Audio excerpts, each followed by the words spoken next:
Hello and welcome to Budget Day, live from City AM with me, Christian May. And me, Alys Denby. Now, Christian, I don't think when we were making this front page yesterday, we expected OBR and sorry to be the biggest item on our budget bingo. It seems appropriate. I mean, it's quite an extraordinary day so far. We could have done this show a couple of hours earlier, given that the OBR, rather extraordinary manoeuvre on their part, accidentally published pretty much the entire budget before the Chancellor spoke.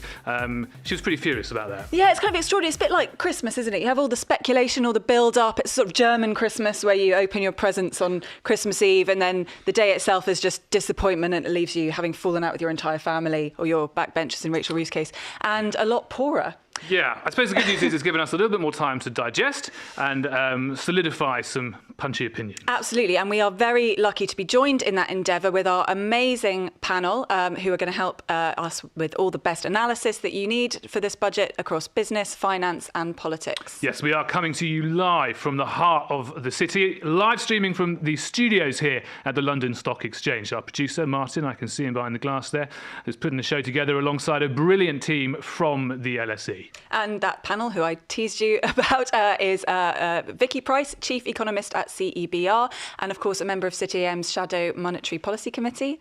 And Helen Thomas, better known to you as Blonde Money, former advisor to George Osborne, writes a must-read newsletter on finance and politics, also a City AM columnist. Now, just before we bring you into the conversation, which we're eager to do, Alys, let's just canter through some of the headline figures, which I suppose starts with a £26 billion rise across taxes. The Chancellor's quite pleased that ultimately that leaves her with what she calls a £22 billion headroom, substantially up from where it is at the moment, although, and we'll get into this I'm sure, a lot of that is, well, there's some quite heroic hope and expectations about achieving that. But this was a tax-raising budget. Yeah, it was absolutely a tax-raising budget. The biggest measure, of course, there is that threes on thresholds, which is a de facto increase in income tax. It's something she said she wasn't going to do, and it was also a manifesto commitment not to raise income tax. I mean, let's bring you in, Vicky. What did you make of this? Well, it is breaking the manifesto commitments without any doubt, because she had said a year ago that the freeze on income tax thresholds was an attack on working people, and she was going to unfreeze all that in 2028. Now she's announced that they will stay frozen for another 3 years. That, of course, is the easiest way for her to raise some money, because everything else that she's announced could have all sorts of repercussions in terms of the way people behave. That's the sums that she hopes to collect may simply not materialise. But another area where she has broken her manifesto commitments is on adding an extra 2p to the taxes which you pay if you have savings in the bank or if you have property and you have income coming from that. So that's going up all across the various bands of income tax as well. And also, of course, she's taxing dividends. Now, you could say that the dividends may not be on working people, but I would imagine now, particularly that she's trying to encourage everyone to invest in stocks and shares, that could be something which is a cost to anyone who's involved in the future in terms of putting the money through whatever stocks and other sort of vehicles that there is. ISAs, of course, don't have any tax attached to it, but other areas where they could be getting dividend payments. So I'm afraid in all sorts of areas, those commitments in the manifesto have now been thrown out of the window, really. I want to come to Helen on the politics of this, because you can't separate the politics from the economics. But should we just touch in with Maurizio in Westminster? Yeah, absolutely. Maurizio, has this landed in Westminster? Do you think Rachel Reeves has done enough to satisfy her backbenchers?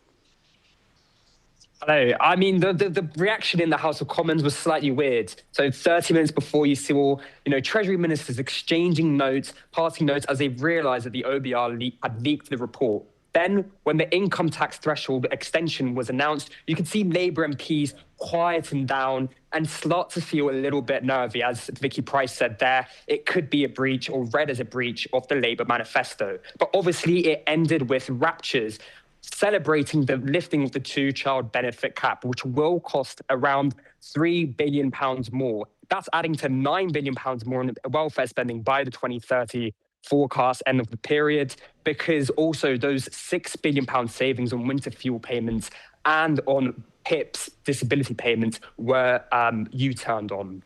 Maurizio, tell us a little bit about the reaction from the Leader of the Opposition, Kemi Badenoch. Well, Kemi Badenoch launched a pretty fiery speech when she stood up. That £26 billion of tax rises is in stark contrast to the Tories' £47 billion savings package, which is mostly on cutting welfare spending, but also on, benefits for housing, on the international aid bill as well. So, there were some tax saving options there presented from the opposition benches. Rachel Reeves chose to do another option. Helen, this government's central promise is that they're not going to raise taxes on working people, when what they've actually done here by uprating benefits with inflation is given pay rises to people who are out of work and tax rises for people who are in work, haven't they? Yeah, I think I saw somebody on Twitter say, the productive part of the economy is paying for the unproductive part. Look, you heard it there from Maurizio that we're getting a real dividing line now on classic right-wing, left-wing way of looking at the economy. I think this was a real classic Labour tax and spend budget. I mean, it was, trying to give the red meat, if you like, to her backbenchers, as we know how restive they are. But we've been talking for some time now, all of us, about if you do go in that direction, how can you please the market? And then how are you going to please other interest groups? And I think she's made that decision today. Maybe she feels it saves her short-term political future, but longer term, huge ramifications on, as you say, pensioners, landlords, small businesses. There's some changes in there. So, she's drawn a line today, but frankly, I don't think it's gonna do very well for her longer term. Okay, well, speaking of which, Maurizio, final question to you. We can't forget the extraordinary drama in the run-up to this budget about the vulnerability of the Prime Minister's position, the Chancellor's position, what's going on at the top of the Labour Party. This isn't idle gossip. So do you think today is going to secure them in the eyes of their own MPs? Well, there's quite a difficulty here in the budget. So we've got it here in the blueprint of the budget. The tax rises are actually falling in the end of years of the forecast period. So actually the economists are raising questions over whether those policies will actually stick and, whether they, those policies to fund more welfare spending will follow through. Rachel Reeves' approval ratings are obviously at a record low. I think by some estimates, it's the lowest ever for any chancellor. Obviously, the Prime Minister's heading into May elections, council elections, with, a sort of tag on his back. Lots of Labour MPs questioning his position, but, we'll have to see how Labour MPs actually react, especially those on the soft left of the party, to the scrapping of the two-child benefit cap. Okay. Thanks so much, Maurizio. Let's have a look now at that extraordinary moment when Rachel Reeves had to confess that her entire budget had been leaked in advance, a really incredible moment in the House of Commons. This is deeply disappointing and a serious error on their part. The Office for Budget Responsibility have already made a statement taking full responsibility for their breach. This really was quite an extraordinary moment. Where does it leave? Let's just have a little aside here before we go back into the economics. Where does it leave the OBR? It's a contentious institution. Of course, the Chancellor elevated them to sort of godlike status of authority before the election, but there's going to have to be some heads rolling there, surely. Helen, what do you make of it? Can I say this? It gives me no pleasure to say this, but I fear it could be the beginning of the end of the OBR. Now, some people may well welcome that. There's been actually frustration amongst all parties and economists about, in some regards, this. But, there is... One of the other things, but this is, we've got that 200-page document and we've been working our way through it. There are questions actually over some of the narrative. This process has been so tortuous, and we've heard various leaks and we're going to go you up the hill towards this breaking this pledge, but a new forecast from the OBR meant I couldn't. But then actually when you read about in this document, that doesn't really seem to be the case. The timelines don't stack up. The original black hole isn't quite as big as allegedly she'd looked at. There's just so much doesn't work. And then we get this is actually the story of today, isn't it? Is that the OBR we need to know what exactly happened. And as I say, it gives me no pleasure to say this because I think it's good to have an arm's length body, but don't treat them as the god, as you said. Well, you can get those mistakes happening. I mean, even from other government departments, I used to work for the government, occasionally these things would happen. But this is quite major in a way. Not that. Very much so. The interesting thing is that it's not as if we didn't know what was going to be in it, because it had all been leaked anyway beforehand. There were a few surprises in there, like the extra tax on savings income and property income and dividends. We sort of knew, but we thought it might just be national insurance contributions that would be extended to dividend payments rather than increasing the tax.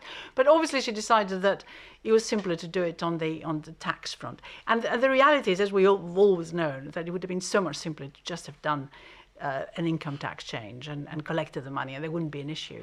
Because you're absolutely right about the figures, because nothing really much seems to have changed. The productivity figures that we had heard, which are now lower than had been anticipated originally, they add something like 20 billion to what needs to be raised.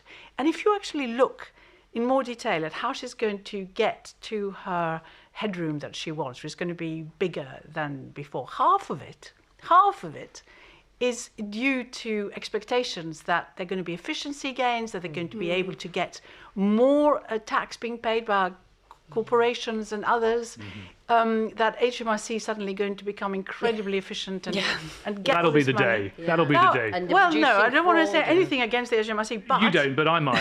I'll tell you what, we'll pause at that. Alice, you're about to introduce our next guest, but I want to ask you, because you have been calling for about a year now for the Chancellor to resign. We'll come back to that. I suspect she's in a slightly stronger position now, but sticking with the OBR just for a moment, I mean, do you think the head of the OBR should resign? I think he probably has to. I don't think you can get past something this seriously. I did want to mention that the last time something similar happened, it was courtesy of another London free sheet. The Evening Standard accidentally published its front page with some budget leaks, I think in 2014, and I think that put an end to any newspaper getting pre-sight of the budget. All right, bring in our next guest. Yes, I will. Our next guest is Simon French, Chief Economist at Panmure Liberum and a former senior government advisor. Simon, are you there? Hello. I am here, yeah. I wonder if you could give us a sort of macroeconomic perspective on this budget. What do you think its impacts are going to be on inflation, on growth, and on those things that people are really going to feel in their pockets? So I think the most interesting perspective from a macro standpoint is the degree to which this was a disinflationary budget. It wasn't in aggregate a disinflationary budget insofar as inflation is still comfortably above the Bank of England's 2% target for next year and into 2027. But the specific measures that the Chancellor outlined actually do take about 0.4 percentage points off consumer price index for next year. And if you are looking, as I'm sure a lot of people are, and certainly the short end of the gilt market is looking at this quite intensely, how much latitude the Bank of England has to cut interest rates.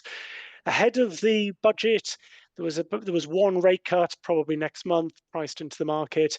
It just about moved out to 2 rate cuts, the idea that a second rate cut might be possible in the first half of next year. Not a big rate cutting cycle, but some suggestion that the mistakes of last year in terms of being in a very inflationary budget through the policy measures, that lesson had been learnt inside the Treasury. Simon, we seem to be saying more and more these days that something's hitting a record high, the tax burden in particular. This wasn't, Helen mentioned it earlier, this is effectively a kind of an unsurprising Labour budget. Spending is going up, taxes are going up to fund that. I mean, the main narrative of this is there will be higher taxes in order to fund higher welfare spending. Is it that simple? It is that simple. It's much more pithily put than I could. I mean, put some numbers to that. The tax take is going now from a 75-year high to a 77-year high, 38p in the pound. It's quite a considerable draw. And for those of us, with relatively long memories of how much the Treasury feel they can tax the UK economy before you start to get some really quite extreme distortionary impacts.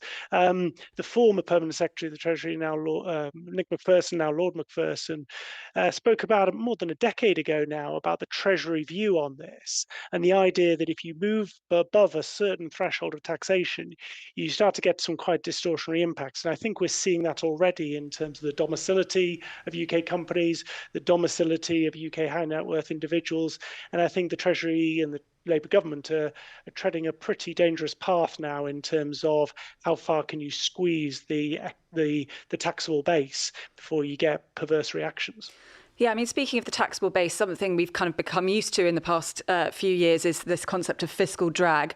But can you explain to us how many more people are going to be paying, drawn into paying higher rates of tax, how this is going to affect people's incomes, and what sort of distortionary effects we can see from that?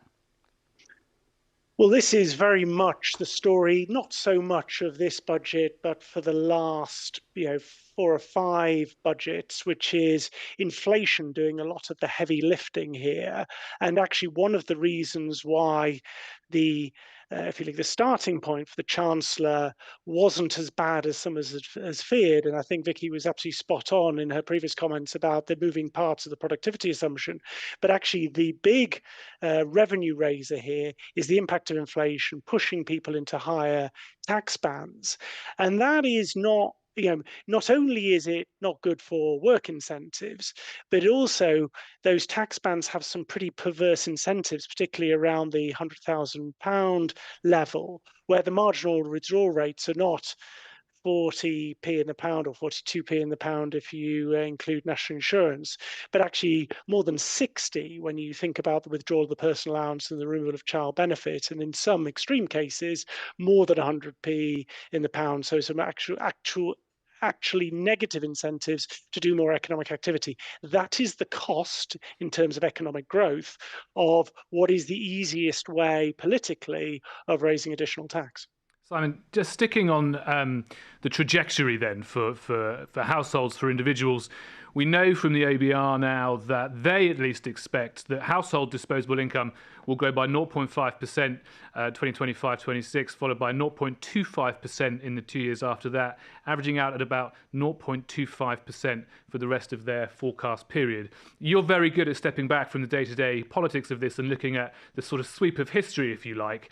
This tells a story, doesn't it? Those miserable figures tell a story about the challenges that we still face, almost regardless of which government and which budget these days.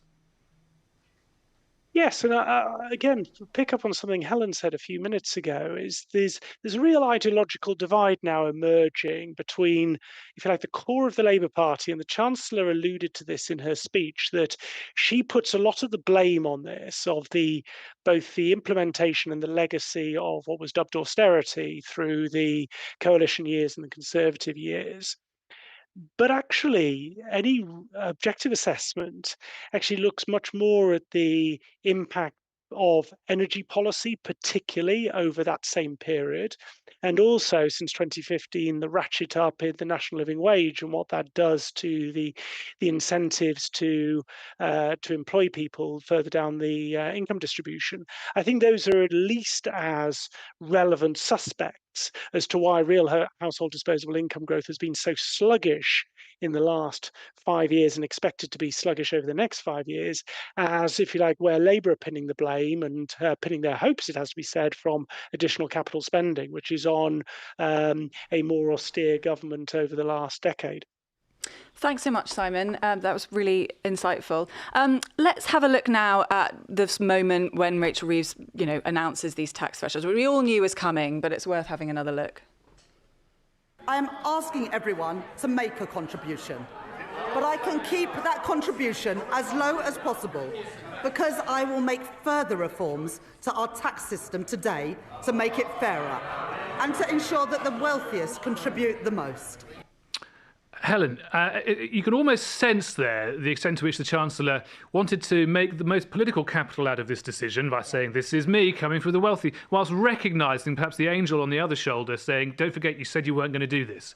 So how does she walk that line? Because she did say that, this time last year that the freeze, and it is the most pernicious tax on people, the figures are absolutely shocking as to where these tax thresholds would be had they not been frozen by the previous Tory government.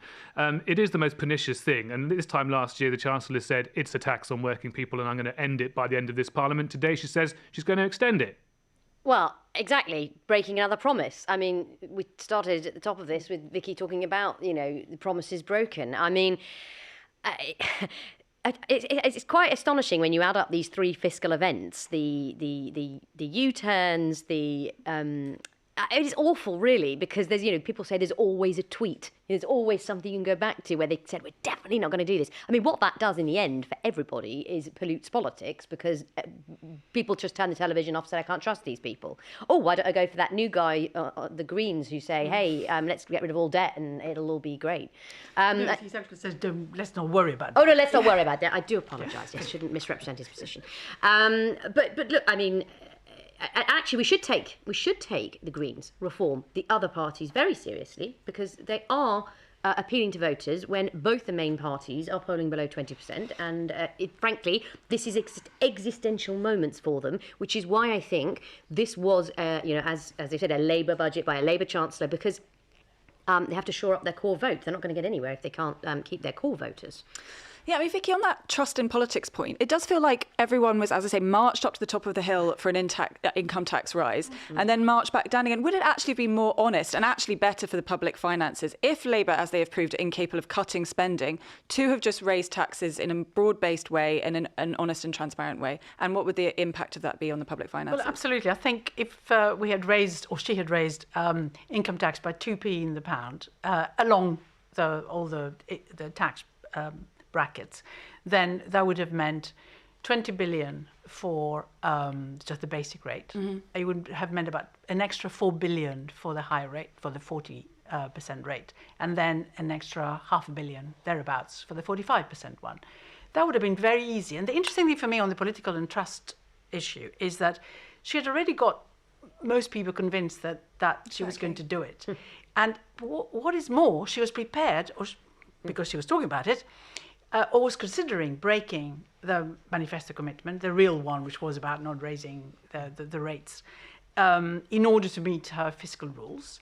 And then when she felt, for whatever reason, we have to really look at those figures in more detail, that she didn't need this any longer, because the OBR said whatever, which we really need to understand a little bit better, then she backed away from it. But of course, she had already declared that she was prepared to do it, but she wasn't doing it simply because the figures, she didn't need anymore. So there isn't anything that is there that says, I'm going to stick to my manifesto commitment, whatever happens. If I need to, I will perhaps break it. So next year, I could come and do this very easily. This is a really, really good point now, because as I say, this is now 3 events in, so you get a pattern of behaviour, voters learn, suddenly this dividend tax comes in, and then, okay, what's it going to be next time? Why am I bothering saving? It affects long-term behaviour. Yeah. One thing I want to mention, and I can mention to this audience, because you're all super smart markets people, is actually they've embedded into the system now a level where, because gilt yields were measured here, and apparently that meant you might need an income tax hike, but then if gilt yields dropped and the forecast window was different,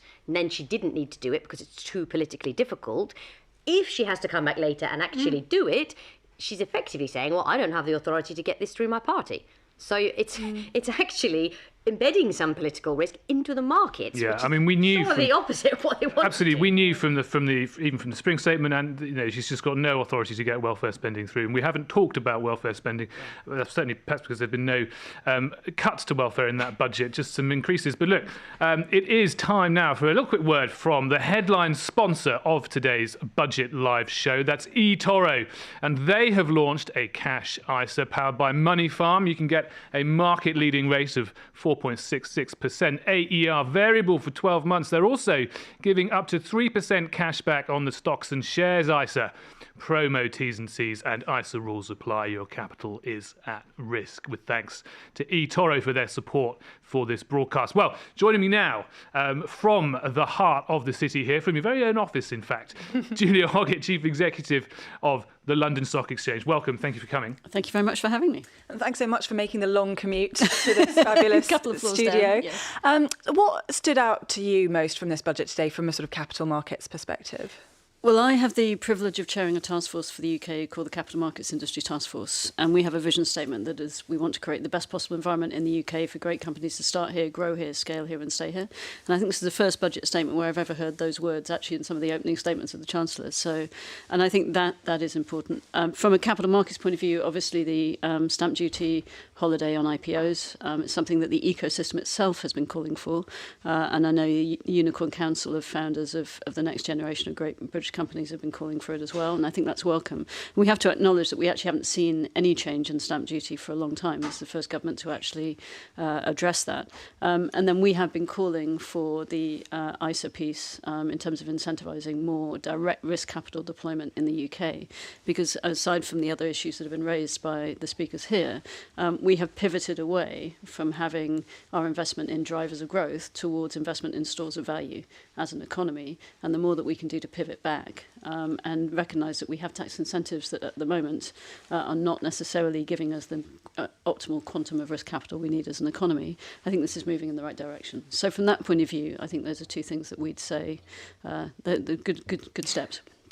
This is the government, of course, who promised to be the most pro-business government this country has ever seen. One of the many problems with that statement is that there are an awful lot of different types of business. And business needs lots of different things. And businesses need and want and respond to and are affected by lots of different things. So one of the many reasons why it was a ludicrous thing to say.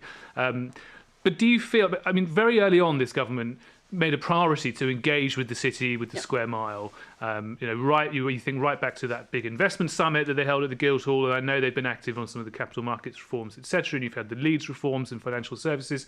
So, do you think you could say that today's confirmation of those quite welcome changes, particularly to stamp duty after IPO, are a sort of continuation of a route that you knew them to be on, or was there something today that surprised you?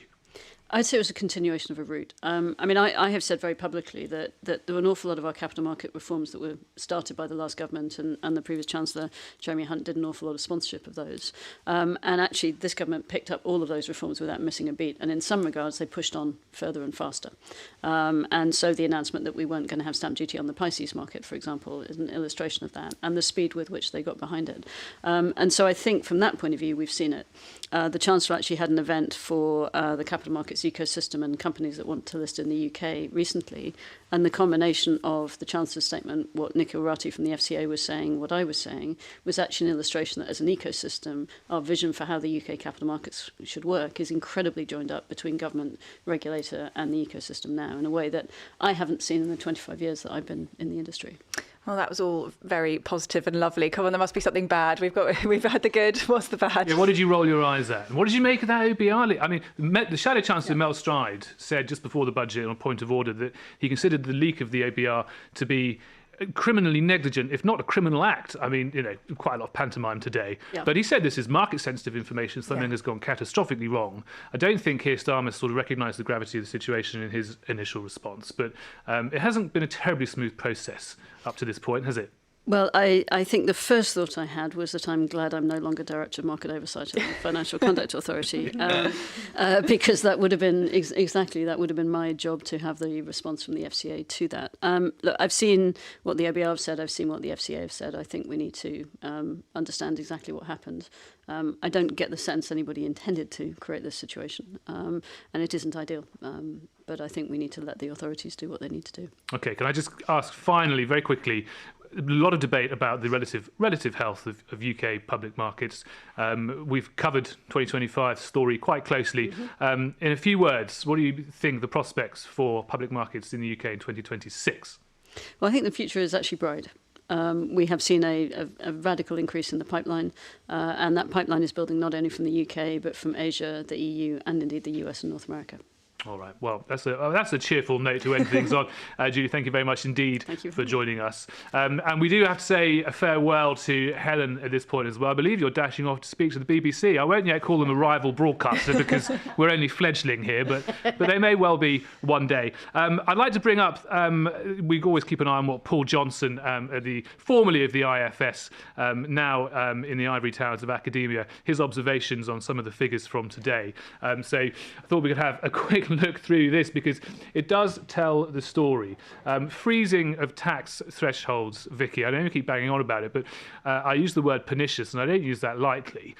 This was done, obviously, by Jeremy Hunt, I think. It's been done before. The Chancellor made the point that they're going to recognise that this is such a tax on working people, as she put it, and yet there we can see it pretty plainly, that this is something that people will feel, and it will be felt and noticed by people. There will be an economic and a political price to that, won't there? Absolutely. I mean, what's happening anyways, because they've been frozen for a while, and as we're hearing earlier from Simon French as well, what has been going on is with the higher wages that we've been seeing recently, and of course minimum wage is going up very significantly, even now for the younger 18 to 20-year-olds. All that is bringing a number of people, including with the actual triple lock, even pensioners, into now having to pay tax, perhaps the ones who only rely on that for the first time in some cases, but others were moving into the higher ones, and it can act as a disincentive, but it can also make them poorer. And you asked earlier how many more people would be coming into this as a result of the extended freeze that has been announced, and that's more than 1 million. I think it's calculated about between 1 and 1.4 million coming into the higher brackets of paying tax, which is quite significant. So how that might change behaviour will remains to be seen, but people have been paying an awful lot more tax than perhaps had been assumed, and one of the reasons probably why the figures have been looked at again in terms of how much Rachel Reeves needs to raise is because that revenue is coming in from individuals, not so much from corporates, because we had some data that suggests that profits haven't been as good as had been anticipated in the expectations, and therefore revenues from corporation tax are not as high as they would have been from particular bits of the economy, but certainly from people at work. Now, of course, if that number of people at work goes down as unemployment is going up, that could change. But yeah, it's going to be a problem for many. Yeah. Well, very pleased to be joined now by Russ Mould, Investment Director at AJ Bell, a name that appears frequently in print and online at City AM and plenty of other places. And by the way, I'm just going to let the gallery know that I've changed my picture on the social media feeds to look at taxes as a percentage of GDP. If anybody at any point wants to bring that up, it is something that I think tells the story, because Vicky was just talking about this, Russ. She was talking about, this is individual taxpayers now contributing to the bulk of this. And it's Simon Hunt here, our city editor, has pulled this out of the OBR report. You can see the timestamp there, 10 minutes before it was meant to be published. That is part of the story of the day. But you look at this, Russ, and you've had time to digest some of the headline impact and consequences. What's your story of the day so far? I can cheat and I can just let the financial markets tell me what to think, and I can just look at how they've responded. So I can sit, I can digest. I can do that going over the wobbly bridge when I was running here. Bond yields very slightly down, sterling very slightly up.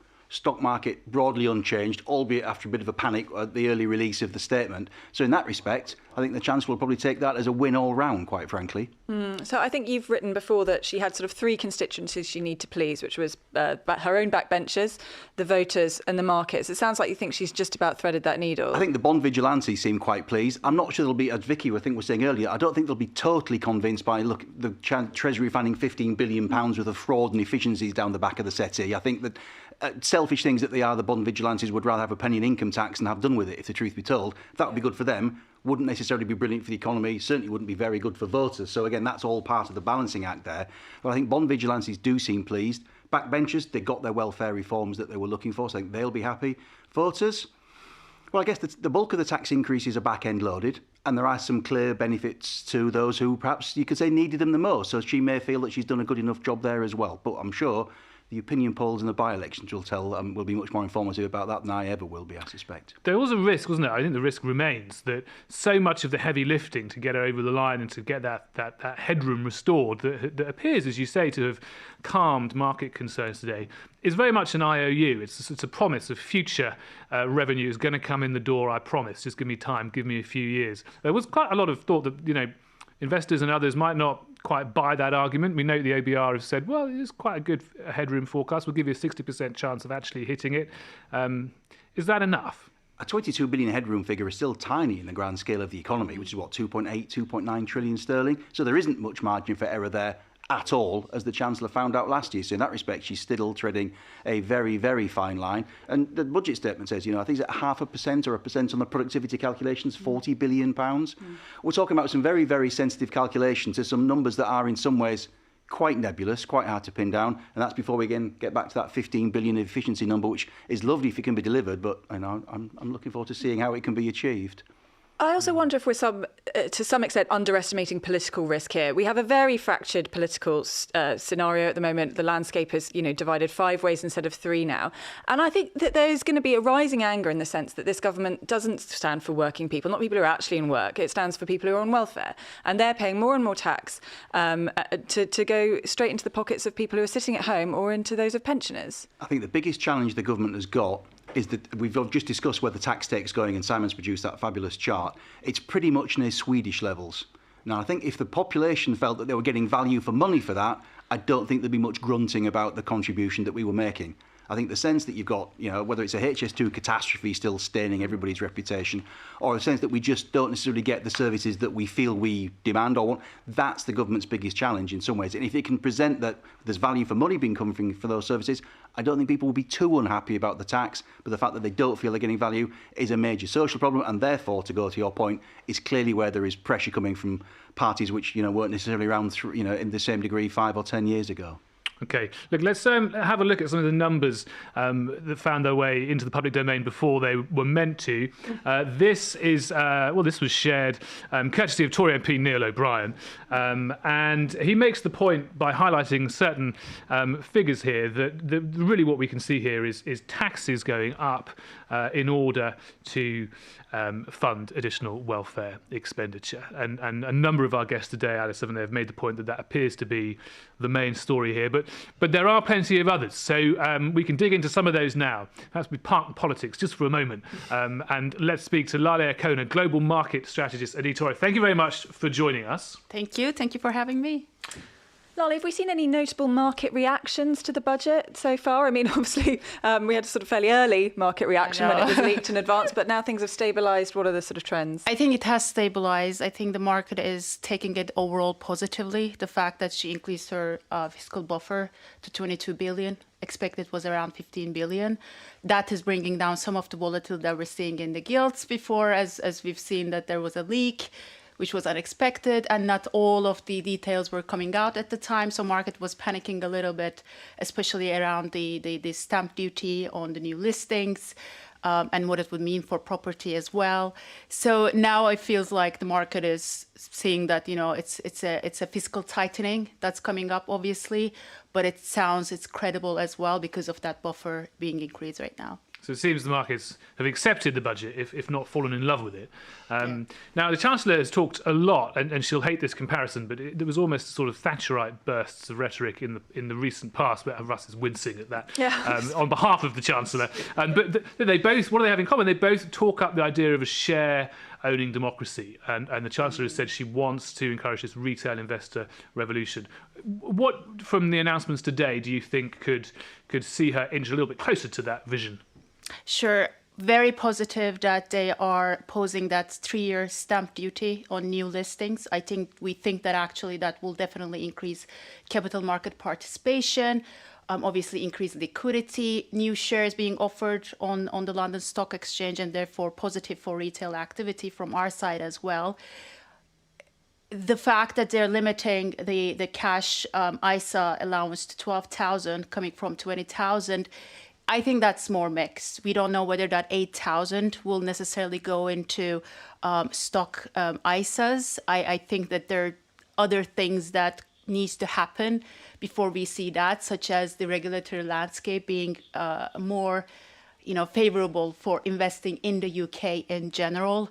And obviously for UK income stocks, I think the budget is more, again, mixed because of the fact that obviously consumer spending will come under pressure. They are now taxing property as well.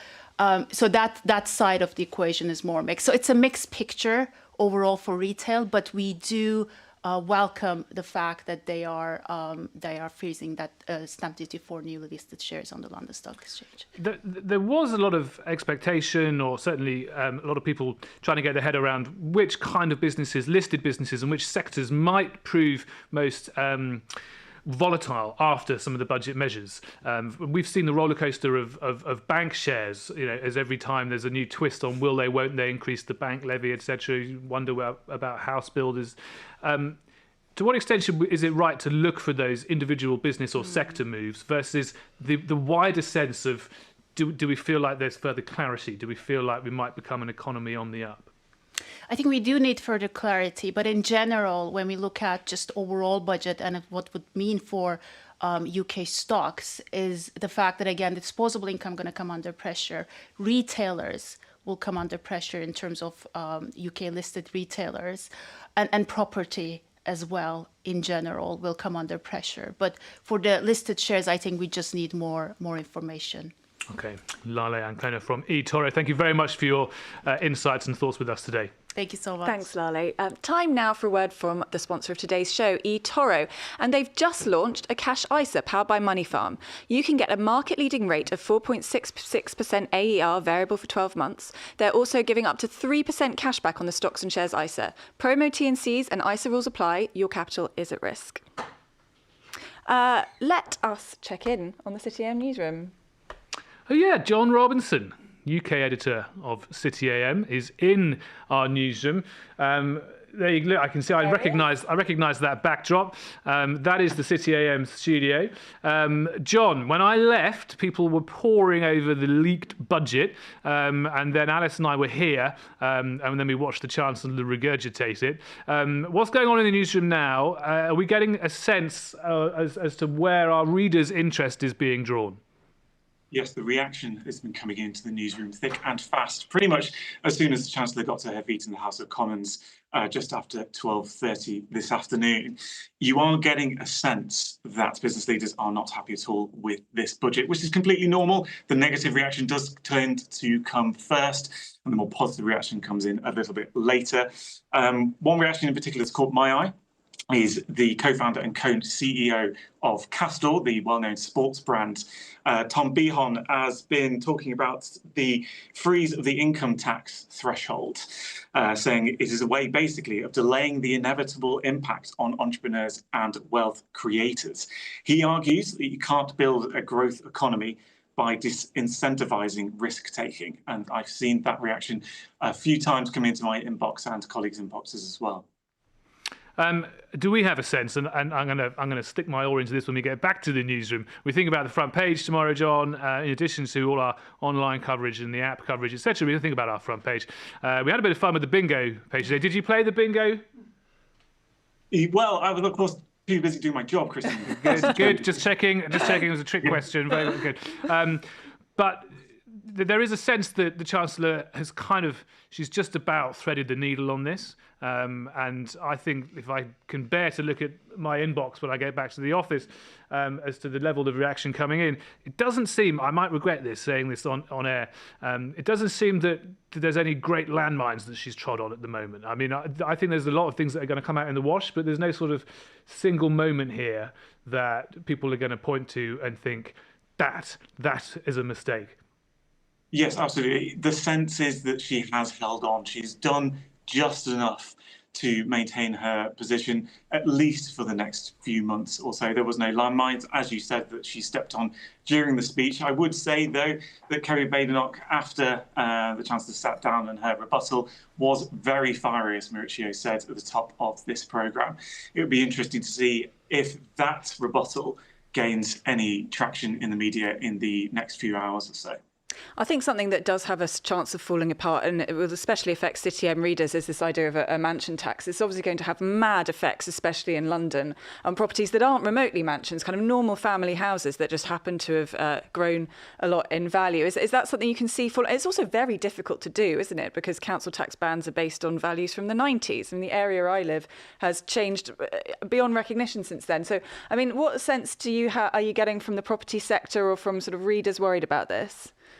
The reaction for that is still coming in, absolutely, but this was one of the policies that was touted before the budget. It's one of those classic leaked policies to see what the reaction was going to be. They're going to raise about £400 million from this. It's difficult to do.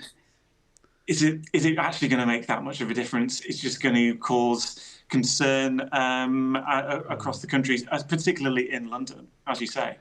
Yeah. Vicky, you had something to say about that? Yes, I was going to say, I mean, the amount that will be raised is so small by comparison to, the size of the economy, that you wonder why it was worth doing it, apart from satisfying perhaps the backbenchers and so the Labour Party generally to say that here we are, we're having some sort of wealth tax. And the way you see the wealth, rather than doing lots of other things that they could have done, we're going to be going on houses because they're there, they can't very easily move. Although, of course, it's not going to happen until 2028, so who knows? Who knows? Maybe everyone will have gone. That is another theme of today, isn't it, Russ? That so much of what's coming is a few years off. Yeah, I mean, the bulk of the tax increases come in 28, 29, 29, 30. So there's an awful lot of time for people to, they want to say, plan accordingly if they can find a way of doing so. So there's always the risk that you don't get the revenues that you're expecting. Well, that's leading into an election cycle as well. It's a very brave thing to do, to put the bulk of the tax increases through just when people are going to the ballot box. And brave's not a word that, I think Sir Humphrey Appleby and Yes Prime Minister always say, a very brave decision, Prime Minister. And he'd always say that as a means of persuading the Prime Minister not to do it because he wouldn't want to be described as brave. All right, let's say thank you very much to John Robinson. You can get back to the newsroom, and Alys and I will be back with you fairly shortly. Thank you very much. Right, I think we're going to have another clip now. So we know IPOs have been a particular sort of horror story in London recently. I think this is what the Chancellor has to say about how she's going to try and turn it around. If you build here, Britain will back you. Yeah, Russ. there you go. That was it.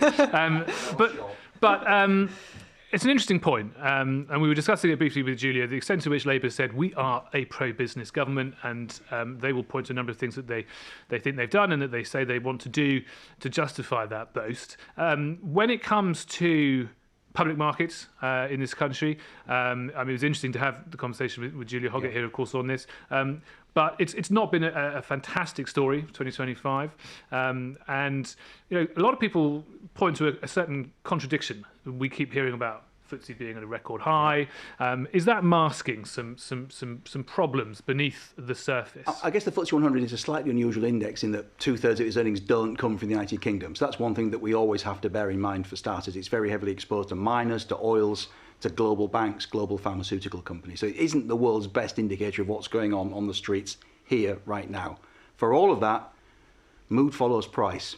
And if the market keeps on going up, we've already seen 2 or 3 IPOs come out of the woodwork in the final quarter of the year. They haven't flown yet, but it's Shawbrook Princes, but it's early days. But if the index keeps on trotting higher and sellers think they can get value for their paper and buyers think they can still get a decent bargain, then I can assure you that more IPOs will come out. Mood follows price. It's a very, very self-fulfilling thing. Should we talk about the global outlook, though? Because obviously London is competing particularly with the US, but with Europe and with elsewhere as well. I mean, what do you see as the kind of global picture here for London's competitiveness? Well, we have seen loads of firms actually. Yes, okay, there is a little bit of interest that is shown relatively recently, but loads are moving, either to the US or to Europe, actually. So London, in general, has lost out. So perhaps some of these measures might change the mood a little bit, and we might see something happening. But also, of course, let's not forget that it's not just the listing; it's where you put your next investment that really matters. And we've seen sectors lured by President Trump sort of move into the US, and the big investments are there. So what we really need is not just the listings, but we need the actual money to be spent here and to create jobs. Okay, Vicky, if we bring up the current state of play with 10-year gilts, perhaps you could just talk us through what your sense is here. And I dare say if we zoom out a little more, we might be able to put this into some more interesting perspective. We have seen movements now so pegged to political discourse and leaks and expectations and rumour, etc. You quite often see on social media, unless reputable commentators will take a screen grab of something there. If you zoom in enough on that, you can say, "Oh, look at this fall," or "Look at this spike." Let's keep it in context.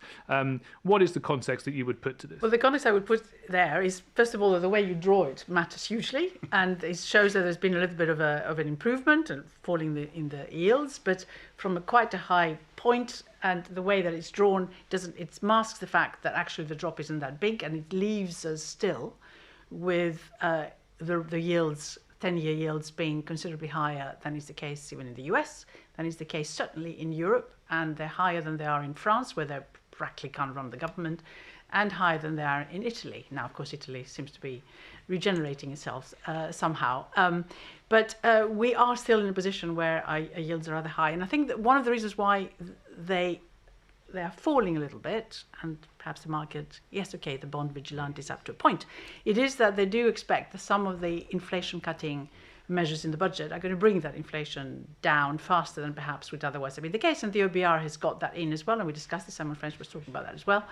And what that means is that perhaps interest rates are going to come down faster. And I think she's certainly, Rachel, for herself, for her survival, and also for the economy, is counting on those rates coming down and making a difference. All these things which said about higher taxes for individuals, they may be partly offset by the fact that perhaps interest rates are going to be coming down. It matters for businesses as well. It matters for the market if the corporations can also borrow more cheaply. If you play the time frame game with that chart and take it right back to when Labour took power in summer 2024, the 10-year yield is actually higher now than it was then, even though interest rates have come down by 1.25 percentage points. So there are still plenty of sceptics out there who are waiting for further proof that inflation is back in its box and that the numbers do indeed add up. So depending on your time horizon, you can play with numbers. But as Vicky said, it costs the UK more to borrow than Portugal, Ireland, Italy, Greece or Spain. That's not a glowing endorsement of our fiscal proposition at the moment. Well, speaking of time horizons, Alice, I just put it up there on screen, was an IFS chart of the day for me, I think, looking at taxes up and down over the course of Parliament since 1974. It's not a terribly pretty picture for the current Parliament, with, as they put it, bigger tax rises announced this Parliament than in any Parliament since 1970. Well, with perfect timing, Labour MP Chris Curtis, one of the more tiggerish and enthusiastic, YIMBY, pro-growth members of the Labour Party. You're telling me that they all... Tiggerish. You tell me they all share your Tiggerish. Well, I mean, what I'm currently upset by is that all of you have backs to your chairs and I don't. This seems deeply unfair. And this is, not the fairness that Rachel Reeves was talking about in the budget. It's to keep you uncomfortable. There was a cushion underneath. It's not remotely a comment on whether or not you have a backbone.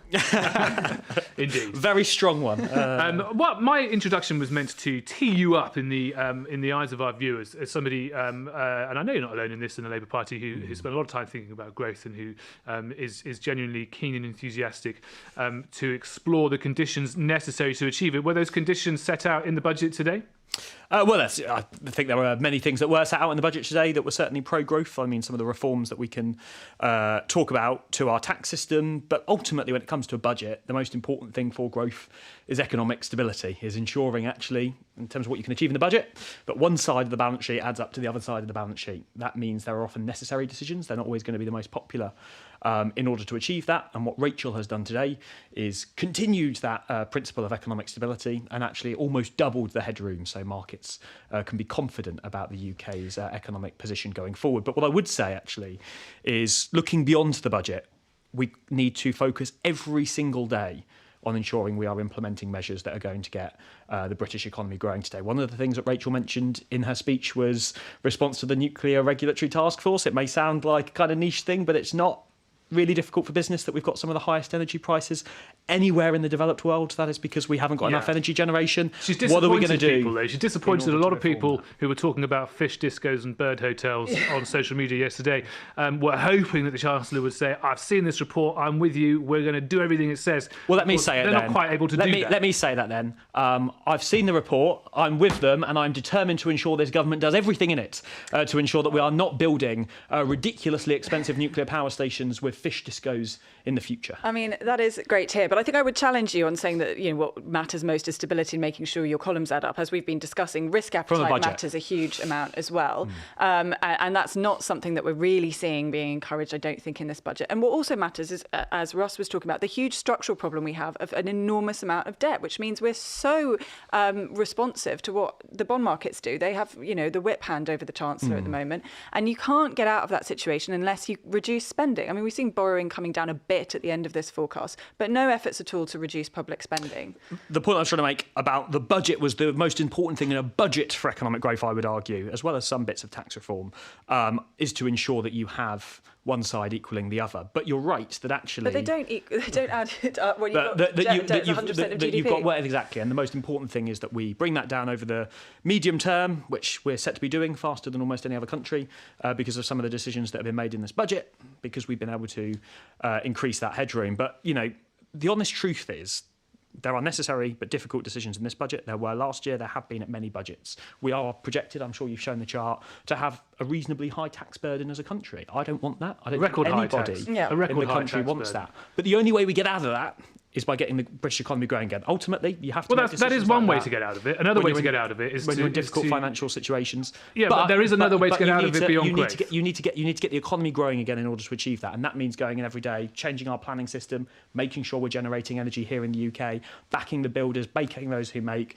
supporting the tech businesses in the Oxford. But are all of those things happening? Because yes, well, they're not, because fiscal drag, which I was as angry about it under the last government as I am about this government, is wicked. There are people will feel worse off and be worse off, and that contributes to the OBR's projections about pitiful increase in household disposable income and living standard. Living standards is the thing that your Prime Minister said, you can mark me against this measure, and they're not going in the right direction, and there's only so much that you can expect kind of goodwill and energy and planning reform to deliver in people's pockets, and I'm all in favour of those longer term reforms this government is making, but at the same time you are just putting on the squeeze. Life gets a bit harder for more and more people.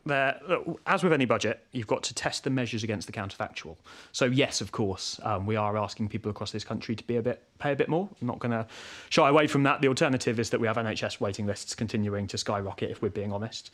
And that is not good for growth. It's not good for people in this country. Or we repeat what is trusted and don't make one side add up to the other. So the counterfactuals are worse than asking people in this country to pay a little bit more, and albeit that is not the ideal situation to end up in. But I think the sort of more fundamental point is this year, on economic growth, which is obviously what I believe in more than anything else, we can whinge about what the OBR are saying, or we can prove them wrong. This year, the OBR said that economic growth in this country was going to be 1%. They've now revised that up, not least because of some of the measures that we put in place to increase economic growth. Yes, the economic growth projections from the OBR for the next few years are not looking as rosy as I would like, partly because they've looked at what's happened over the last 14 years and said, well, it hasn't been looking rosy over the last 14 years. Well, I am determined to do what I can to prove them wrong, and that means ensuring that day in, day out, I, along with other members of this government, are doing what we can to reform the British state so it is once again working to deliver economic growth. I can talk about the trade deals, I can talk about the tax reform, I can talk about the planning reform, but it is a day in, day out job right across government in order to get us back to the kind of economic growth figures that this country used to have. Yeah, absolutely. And nobody can doubt your enthusiasm about growth. Tiggerish, some would say. Tiggerish enthusiasm. But how do you explain to voters? I mean, we can sit here and talk about growth and OBR forecasts, but how do you explain to voters, people who are going out to work, and even if they're getting a wage increase, seeing more and more of it go to the taxman because of this fiscal drive, that they should be paying all of that for people on welfare to get a pay rise? And while the government is also doing nothing to get the large amounts of people who are economically inactive or unemployed back into work, and also unemployment's going up. Well, How do you explain that? I would reject the premise that this government is doing nothing to get economically Are you shocked inactive, to discover that he rejects the premise? economically inactive people back into work? I used to work in survey research, around the corner from here actually. Two things that the surveys will tell you are the biggest reason why economically inactive people are, particularly those with a disability, I think it's those with a disability specifically, struggling to get back into work. Firstly, they're on an NHS waiting list. Well, guess what? This government is getting those NHS waiting lists down because of our investment, 5.2 million extra appointments this year. Secondly, because they don't feel like the incentive is there to work. They're worried about being worse off in work. That's because they get inflation. We are still reforming the welfare system to do that. We are also increasing the minimum wage. Another reason is because they are worried that if they try work and it doesn't work out, lots of people with a disability or an illness, for example, might be good to work some of the time, but then get sick and can't work some days of the week, and they're worried about the consequences of that. And what we're doing is we're giving everybody a right to try so that they can go out to work. We're also ensuring that there's the protections for them in the workplace if they do end up in that situation. So I think all of those Talking about the Employment Rights Bill. Talking about some of the bits of the Employment Rights Bill. But all of those things are pushing in the direction of getting down that economically inactive figure. They're pushing in the direction of increasing unemployment, which has risen every month since the last election, and the OBR says it's not going to come down below 5% until at least 2027. Well, let's prove them wrong. I hope you do prove them wrong. Proved them wrong on economic growth this year, smashing their forecasts out of the park, having the fastest economic growth in the G7 for the first half of this year. Let's prove them wrong on unemployment, let's prove them wrong on economic growth, and let's get this country back to where it used to be. We did under the last Labour government, and we will under this Labour government. Did we also have the fastest growth in the G7 under the last Conservative government? Well, not really. Right. Pick your metrics. I tell you what, though, we could bring this up because this is, again, I did show it earlier, this is on the IFS account. It just paints the picture of where tax increases are coming in over this Parliament. And look, I know nobody wins here, and there is a general trajectory from 2015, at least 2015 onwards, that the state gets bigger. The the pressures on the state get bigger. Of course they do with demographics. But overall, this tax burden just goes up and up and up. This is not a country with a spring in its step. This is a country that has basically had median wages that are about the same as they were going into the financial crash, and extra pressures on the state. I mean, we can talk about welfare, and that's true, but we've also Did you call for welfare cuts of about 20 billion? Yeah, but that's how. But there weren't any in this budget. That's how. We'll come back to that in a minute. We don't have much time. Can we come to it now? But and we've got an ageing population. The only way, welfare cuts whatsoever. I've just told you about how we get the welfare bill down. It's ensuring we're getting people off NHS waiting lists so that they can get back into work. Well, the extra money that we're putting into the NHS will do that. It's ensuring that we're putting the incentives in the right places. You can talk about little bits of welfare changes here, little bits of changing thresholds there, like we tried to do earlier in the year and admittedly struggled with. But that is peanuts compared to what we actually need to do to reform the welfare system in this country, which means getting those who are currently feel like they're in a really difficult situation to get back into work because the workplace isn't right for them or because they're too sick to get back to work, and getting them back into a place that they can. And this government is doing many things. All of those things are also peanuts compared to pension spending, which is, as you know, the largest item on the welfare bill. I mean, it's obviously very politically difficult to do, but would you be maybe behind closed doors telling the Chancellor she needs to do something about pensions? Look, the triple lock inevitably cannot last forever. That is a mathematical fact. You heard it here first. I mean, that's just mathematically true, right? You cannot have a pensions bill that on average rises faster than wages indefinitely. That's just a mathematical truth. So the real question is, eventually this country is going to have to start grappling with that question. Now, we made a manifesto commitment, and we are sticking to that manifesto commitment to the triple lock over this Parliament. I think that is the right thing to do to ensure, we've got lots of measures in the budget today to bring children out of poverty. That is also going to ensure that we keep pensioners out of poverty. But it's certainly true that at some point in the decades to come, we are going to have to grapple with this question of how we put pensions on a more medium, long-term, stable footing. Russ, has he convinced you that there is a plan? Listening to that, no, definitely not. I mean, I think you can definitely, in the end, what dictates is productivity growth times working population growth, and that is it. So ultimately, all policies need to be geared towards those two things, because that's what drives growth. And I'm sure the Chancellor will be able to say, look, there's more than enough in there to keep supporters happy, and more than enough to give them a fighting chance. Tigger. Vicky? Well, the only thing about the statistics, since we've been talking about them, is that, of course, a lot of the growth that we've seen in the UK this year has been, to a very considerable extent, simply because the government spend more. So you spend a lot on the NHS, a lot on raising incomes for people in the public sector. So, and that has filtered through the economy in various areas, and that's why it's happened. So, but is one going to be relying on that? Whereas what we've seen in terms of business investment and also business confidence, it really has gone the other way. I'd like to respond to both those points. I'm afraid you can't, because we're out of time. But that's not the first time you've heard that. Although I will break my own rule by asking you one final question. Do you think the head of the not fair. Do you think the head of the ABR should resign? I think there's serious questions to answer. I'm not the one for going around. One of calling those questions for people. is, should he resign? Oh, one of those. I'm not. We don't know what happened, right? So let's get to the bottom of what happened before we work out what the consequences are. The Chancellor said it could be a criminal. They've put we don't know what's happened at this stage. I can tell you a longer story if you like, but we don't know what's happened at this stage. I'm not going to go around calling for people to resign until we get to the bottom. Because you're trying to create jobs, not cut them. Well, look, I'm sure if the head of the ABR were to leave his post, which I'm not calling for, there'd be many more jobs for him to go to, created by a Labour government that is supporting businesses right across this country. Absolutely. Build all those data centres or something. Well, look, that is it from the heart of the London Stock Exchange and City AM's first live budget show. Thank you very much indeed. Chris Curtis, thank you for coming in from Westminster. Vicky Price, Russ Mould, and indeed, well, all of our contributors. Have we had a good time, Alys? I'm pretty sure we've had an excellent time. Yeah, let's do it again next year, or maybe sooner, who knows? Absolutely, and a particular thanks to everybody here at the London Stock Exchange and, of course, eToro, our sponsor, for getting behind this particular broadcast. And I would say on that note, thank you very much indeed to everybody who is watching across all the different platforms, and indeed to those of you who come round again for a second bite at this by watching on demand afterwards. So from all of us here in the London Stock Exchange studios on an exciting day, that's it. Thank you and goodbye. And don't forget to subscribe to all our newsletters and download the City AM app. Well said.